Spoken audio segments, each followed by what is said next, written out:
Good afternoon, Lake Erie Council. This is Jared Blundy, Camp Director out at Fireland Scout Reservation. I'm here with my special guest, the Bartley family, particularly Christy Bartley. Hey, Christy. Hey, Jared. How you doing today?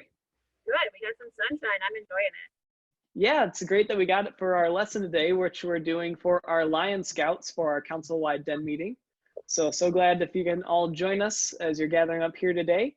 I'm here at my home, but Christy is at her school's community garden, and she's got some cool activities for us and a pretty sweet tour to show us all about different ways to garden and how they have their plants grow for the school garden there.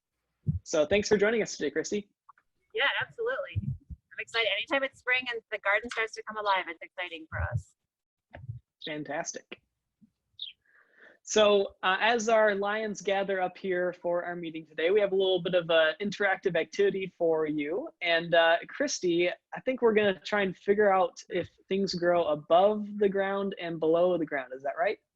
Wait, so you mean that the food that we eat grows on different kinds of plants and it's not all the same kind of plant? I mean, I see lots of flowers on the ground, but I've been told I shouldn't maybe eat those. But then there's apples that are growing out of the ground. I have to learn a little bit about that today. So all those things we buy at the grocery store, they grow on something. Sure. Hi. So what should we be guessing on what can grow above or below? And those that are joining us, you can comment in the Facebook comments below. We want to know what you think, where things come from, whether they grow above or below the ground. So what are we going to guess? How about that thing that it says if you eat one a day, it keeps the doctor away? One a day keeps the doctor away. Well, that's an apple. So I got to know whether an apple grows above or below the ground. Okay. Yep. So we want to know, does it grow in a tree? Does it grow above the ground? Or do we have to dig it up from under the ground to see if it grows? Now, all right, 3 choices. I like French fries. Are those a vegetable? I don't think it's a vegetable. But they come from something that's a vegetable. French fries come from potatoes. So what do you think? Grow on a tree? Do they grow on a plant, or do they grow under the ground? Tree on a plant under the ground. Potatoes, which is what my French fries come from. Okay. Yeah. And how about speaking of potatoes, when I make a baked potato, I like to cut up some chives on it. So like a fresh herbs. Now herbs are also plants, and I know you could get them in a little canister and they're dried and you could shake them on things, but those actually have to grow somewhere before they're cut and dried. So how about like chives and parsley? Do you think those grow on trees? Do they grow on plants, or do they go under the ground and I have to dig them up? Chives and herbs, even though they might seem like they're dried and come out of a plastic tube, they've got to grow somewhere. Okay. And what's our last one? How about berries, like raspberries? Do you think they grow on a tree, a plant, or under the ground? Well, I can eliminate one of those right now because I know that I sometimes pick things that I can eat that are berries. So I'm not digging those up. Those are not under the ground. Right, those ones aren't underground. All right, so we are wondering about apples, potatoes, herbs like chives, and berries.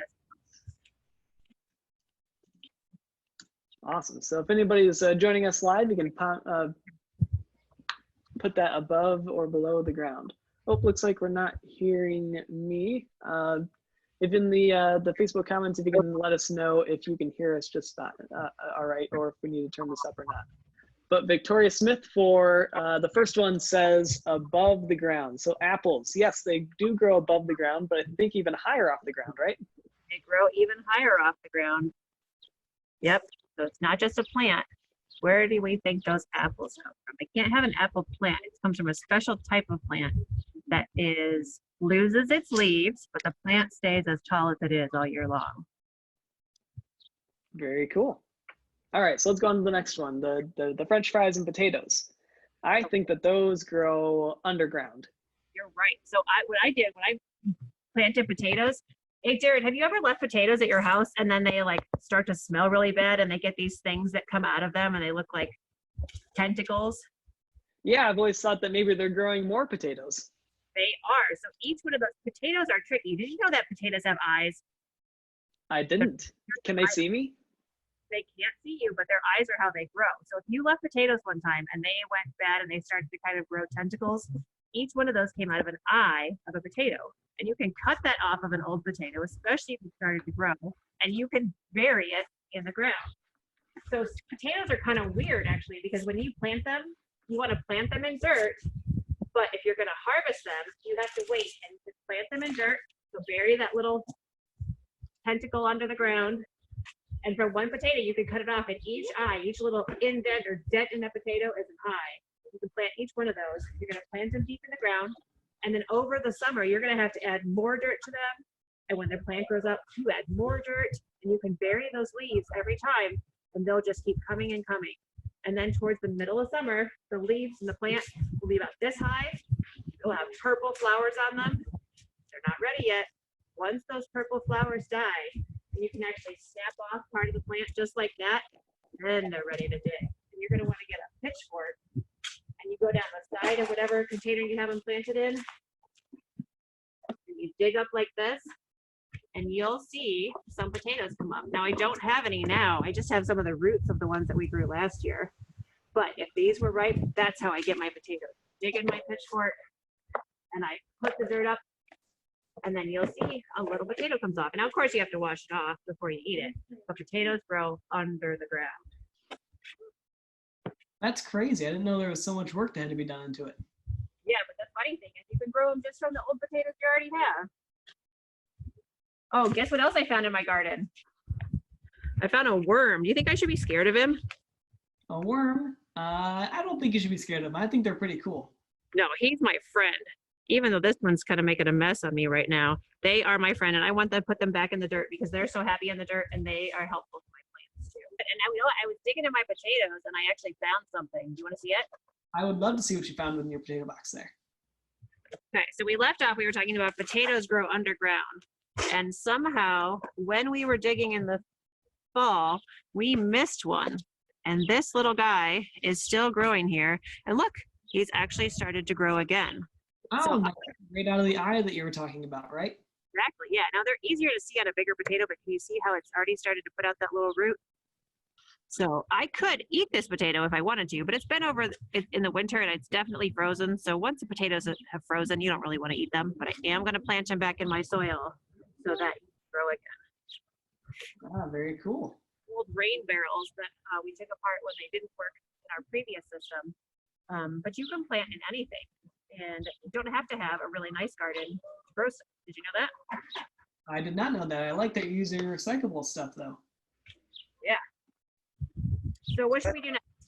I think where we left off is we learned that apples grow on trees, which is above the ground, and potatoes grow below the ground. And we were wondering about our herbs and our berries, whether they grow underground, on a plant, or in a tree. So do you want to see my apple blossoms on my tree? I do, yes. Okay. So everybody's heard of the famous cherry blossoms in Washington, D.C., but apple trees grow blossoms too. And I don't know if you can tell, but there are little pink flowers just starting to grow on my apple tree.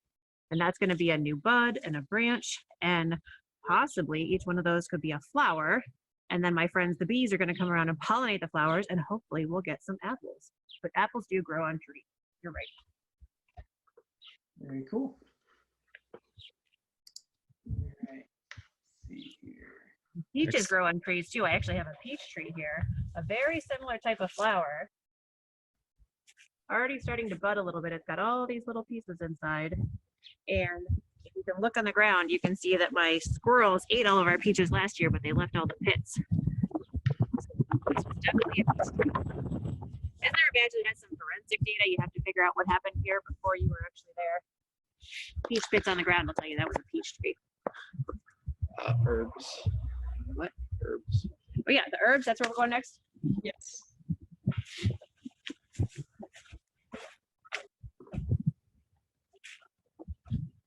So I have two different herbs here, actually 3 herbs, but 2 different kinds. We talked about chives that I put on my potatoes. Chives look a lot like grass, but thicker than grass. It almost looks like if grass and a straw had a baby. That's what chives look like. And if I pick a chive, I can actually smell it. We don't have smell-o-vision on our phones, but it looks like a little tube there, and that smells just like an onion. And so if I could cut them up, I could put them on a baked potato, or I could actually cut these all up, put them on a tray in the freezer, and I could freeze those chives and then use them whenever I'm ready to. Or if I had a food dryer, I could dry them, and I could get them just in the store. So that's what they did when you have chives or herbs from the store. They have dried them out to get all the water out so they don't go bad, and then they put them in there. They have a little bit different flavor fresh than dried. It'll be a better flavor fresh, but you want to preserve them too because you can't grow them all year round. I also have some parsley. I have curly parsley and flat leaf parsley. And these I planted them about 2 or 3 years ago, and they did really well over the winter, and they're still growing again. So herbs grow on top of the ground on plants. What was our last one? Raspberries? You can pull those right out of the ground and eat them right away, or do you have to do anything to them first? So the Bartley family got a dog this year, and I found out that our dog likes to pee on the tallest thing in the garden. So if you don't know if a dog has been peeing on your herbs all winter, maybe you want to wash them off first, but you don't have to do anything besides wash them. Yes, they can be eaten right now, but since I know my dog peed on them, I'm gonna bet that somebody else could have also. So wash everything that you get out of the garden before you eat it. All right. Our last one, above the ground, in a tree, or below the ground, would be berries. Okay, so we have 2 different kinds of berries, and they do grow above the ground, but it's not quite a tree. These are blackberries, and their branch is actually really, really soft. I could kind of pet it almost like it was a cat or something. It's got tiny little hairs that are very soft. They don't hurt me at all. But, so those are the blackberry plants. Now, they're very similar to a raspberry. So we'll see if any of your lions know what color blackberries are and what color raspberries are.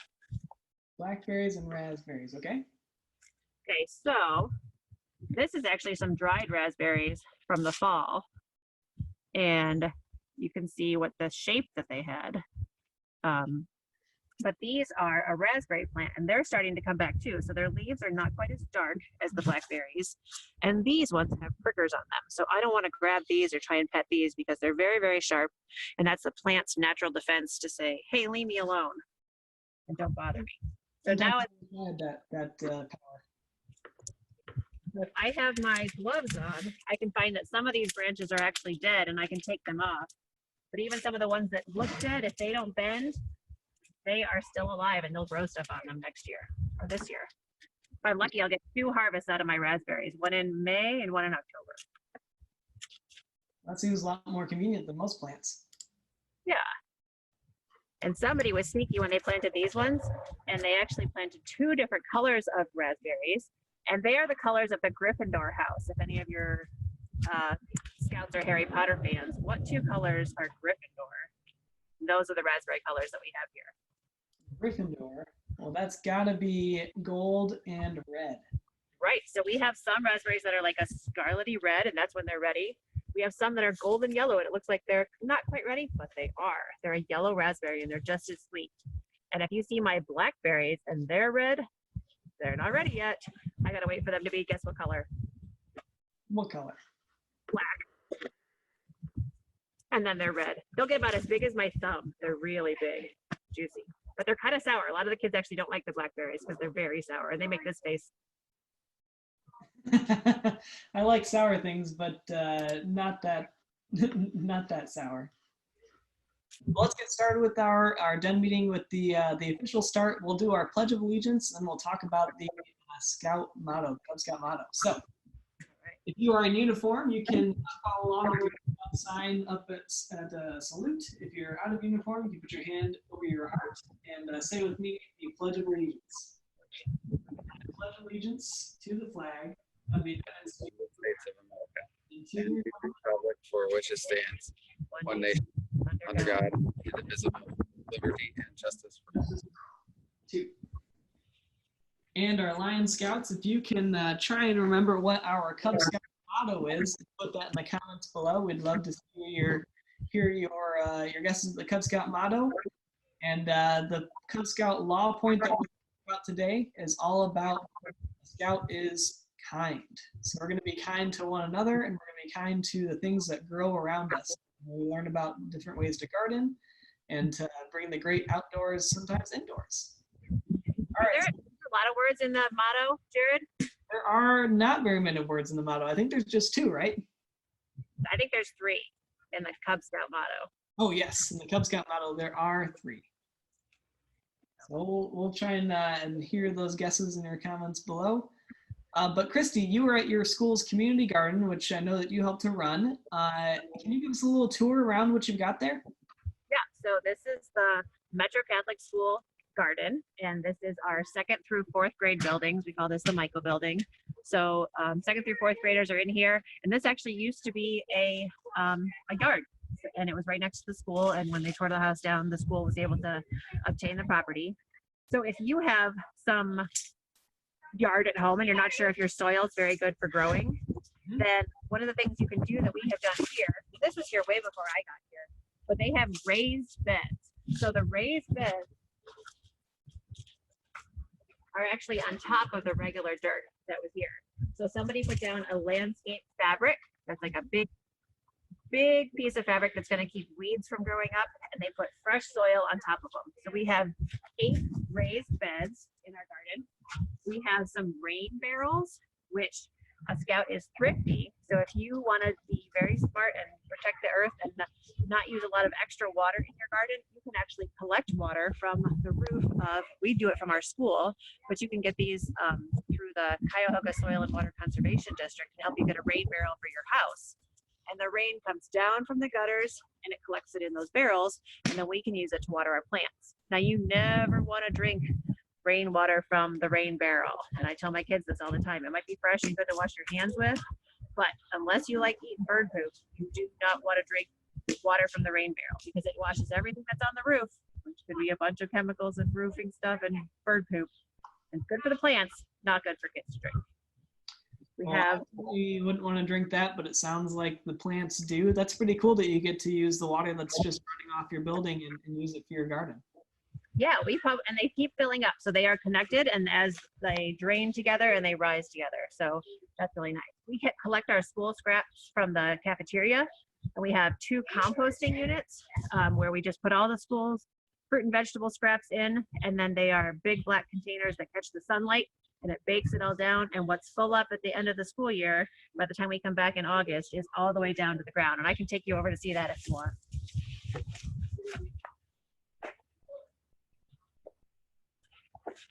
How many different raised beds are there?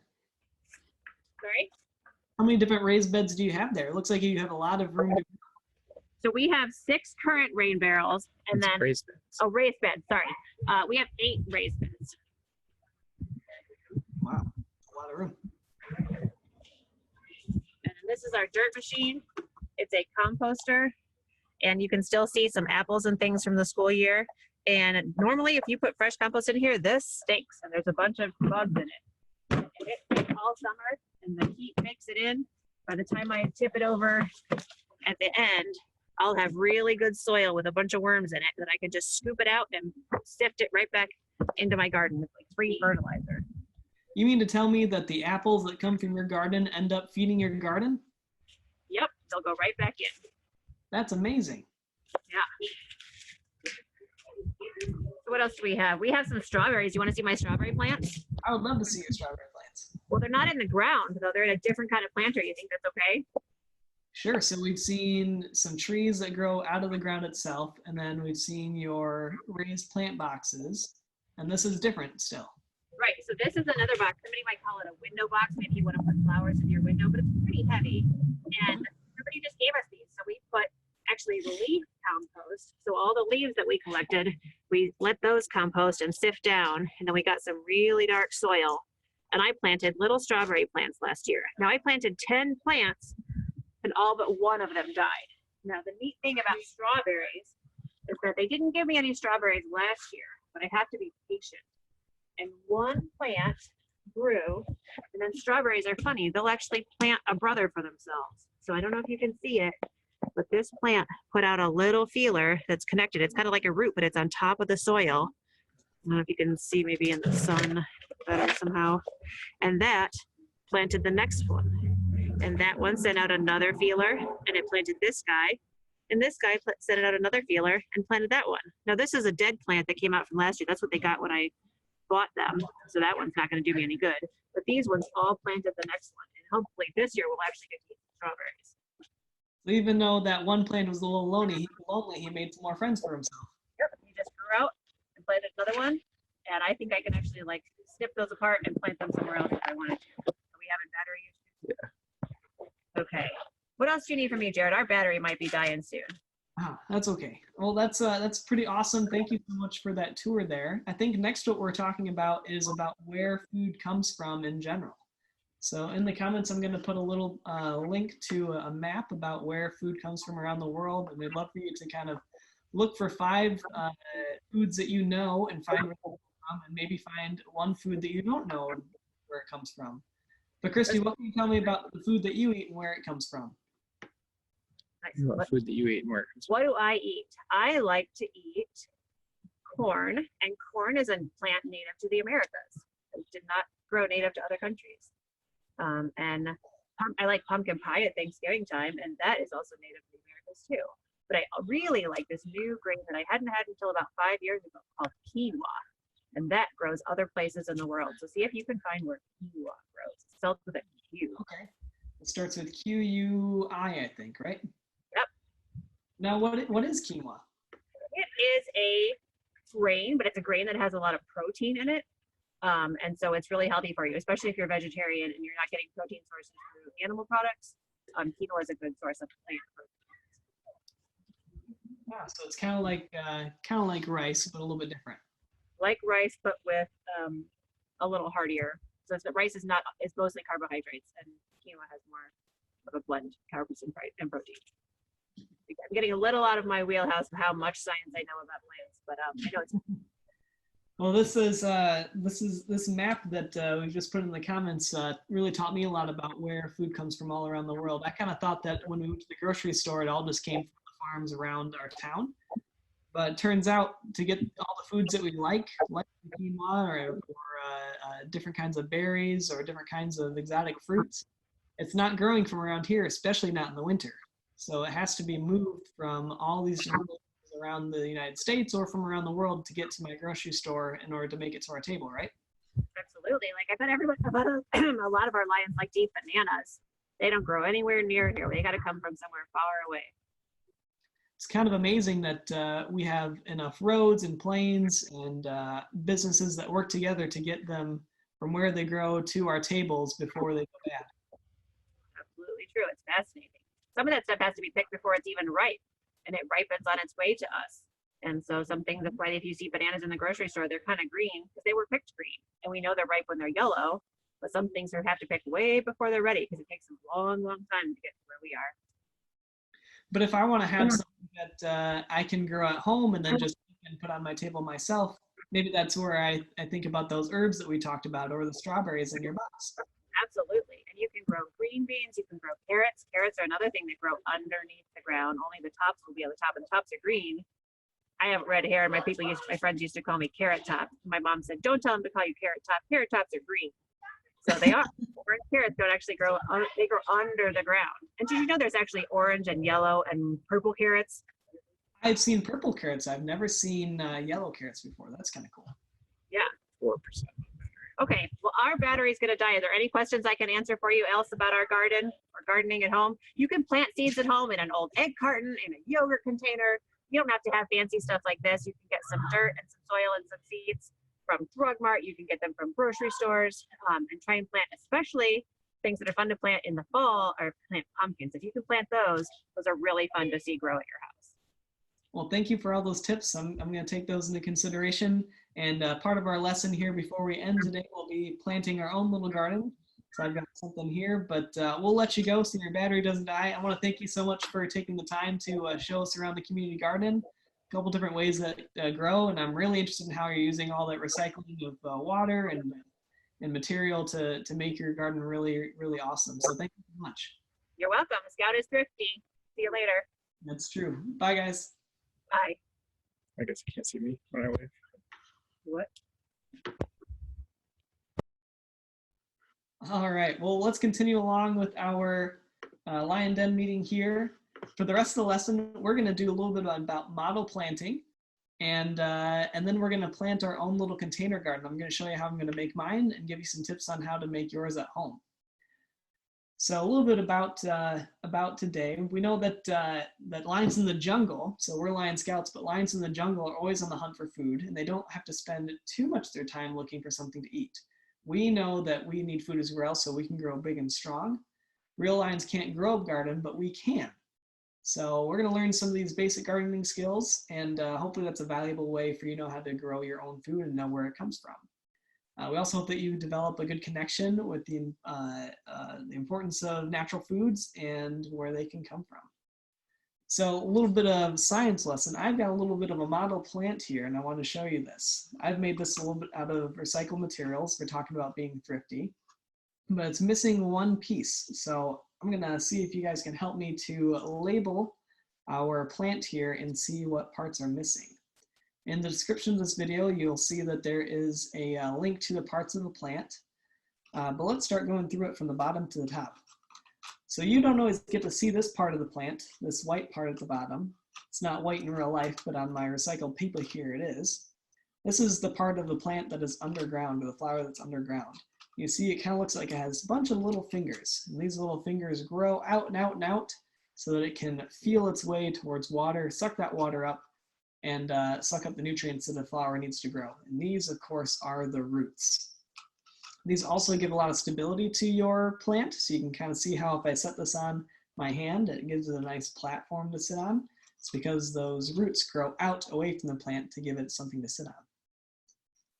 Moving up the plant here, of course, this tube here is the stem of the flower. So that might be that small spindly piece that you see on a real flower that holds the whole thing up off the ground.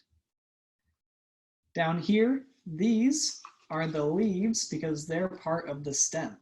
So you can see these nice green leaves. They come off of the stem, and they are part of the photosynthesis part of the flower, which is when the sun gives nutrients to the flower.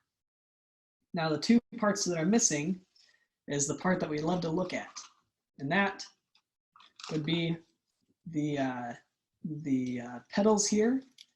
And then let's see if you guys can comment what that final centerpiece of the flower is called. And while you're doing that, we're going to attach this top part of the flower to our little stem here. And if you guys want to follow along at home, we'd love for you to make your own recyclable flowers as well, using some materials that you found at your house. So all I've used is paper and tape, and then I used some of my highlighters to give it some color. So I'm going to use some tape here, fold it back on itself, and put it on the back of the flower here, and attach it to, what's that called again? The stem. And here we are. We have a little model flower for everybody to see. Or if you know what this center part of the flower is called, you can comment that in the comment box below. I'll set that off to the side. We'll wait for you guys to see if you can give us an answer there. And then the final part of our lesson today is to build our own little container garden. So for this, you can, as Christy Bartley said, you can use almost anything in your house to build a container garden. It could be an egg carton or a pop bottle or anything kind of round shape that can hold some dirt.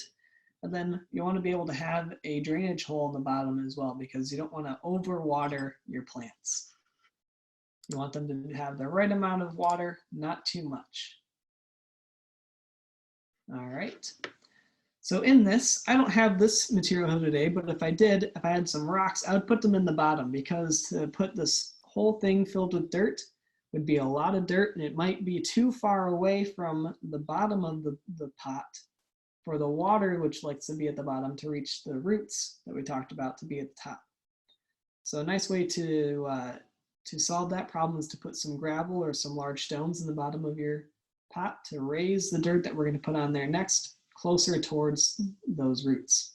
But since I don't have that today, I'll have to do that a little bit later. But I've got a cup here in my potting soil, which what I've got is Miracle-Gro potting mix.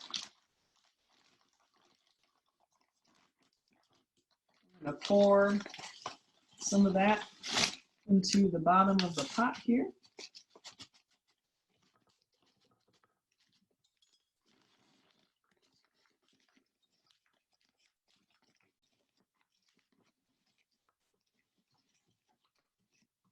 Until we get almost to the top, not all the way, but almost to the top.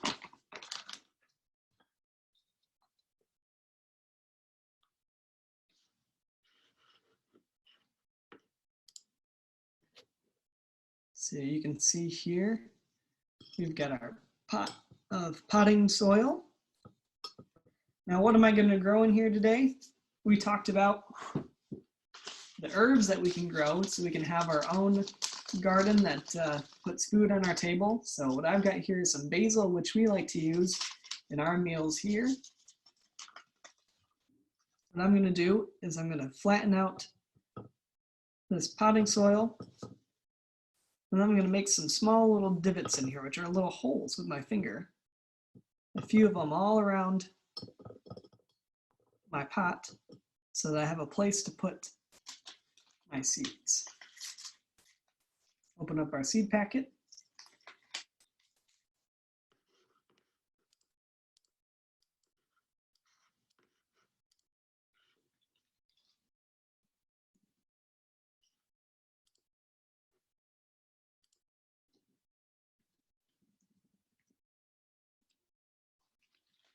And try and pull out just a few seeds here.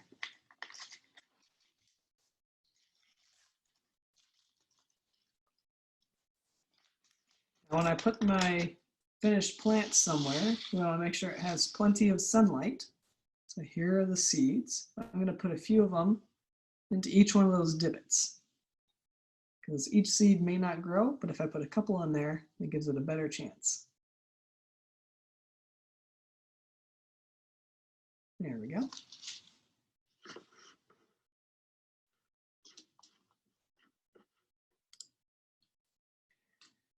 Now I'm going to take my scoop and get a little bit more dirt so I can put that on top. And I'm going to put it nice and lightly on top of my potted plant. Trying to remember where my divots were. I'm going to put little mounds above them so I remember where they were, so I know right where I want to water them. When you pat this down, you want to get it kind of firm so there's not a whole lot of air pockets in there, but not so much that you're squishing it down too tight.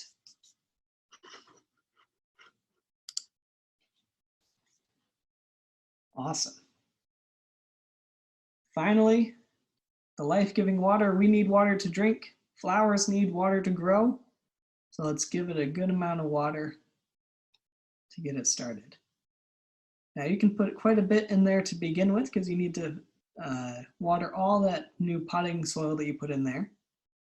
And then in the future, when you add more water to it to keep it nice and moist, you want to keep watering it until basically water comes out of the bottom a little bit. Don't overwater it from there, but you want to make sure that all of the soil in there gets good water. So you see I've got water coming out of the bottom. That means I've gotten enough in there. I don't need to add any more.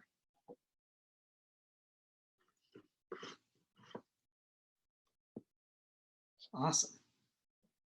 Now my new plant is ready to be set in the sunlight, so it gets plenty of nutrients.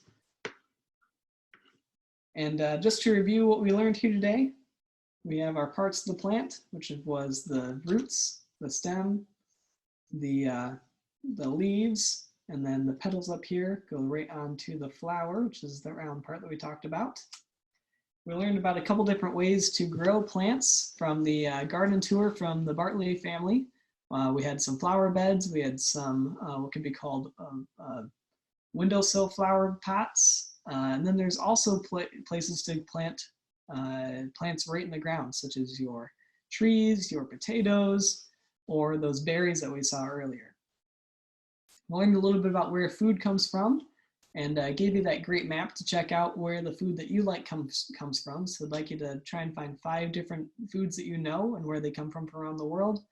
And maybe one that you don't know. Maybe that quinoa is one that you didn't know.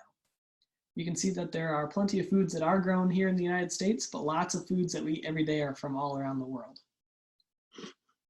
Hopefully you guys enjoyed our lesson here today. We'd love for you to post some pictures of places that you are growing plants. Maybe you've made your new container garden just like mine. I'd love to see your model flowers that you're making out of recycled materials. And remember to stay indoors where you can stay safe, stay home. And while you're doing so, you can follow along with our Scouting at Home activities. We're doing den meetings like these each week for every single den level. And then during the rest of the month, we have special programs like our Camperall on April 25th that everybody is invited to. We have folks from all around our council, around the country, and from around the world participating in the campery-like activities. There'll be some cook-offs, a campfire, lots of fun activities for you to participate in, and you can sign up for free, and you can get a patch if you look on our website as well. So thanks for joining us, Lion Scouts. Enjoy your holiday weekend, and we hope that you're staying home, staying healthy, and staying safe. Talk to you guys again soon. Have a great weekend.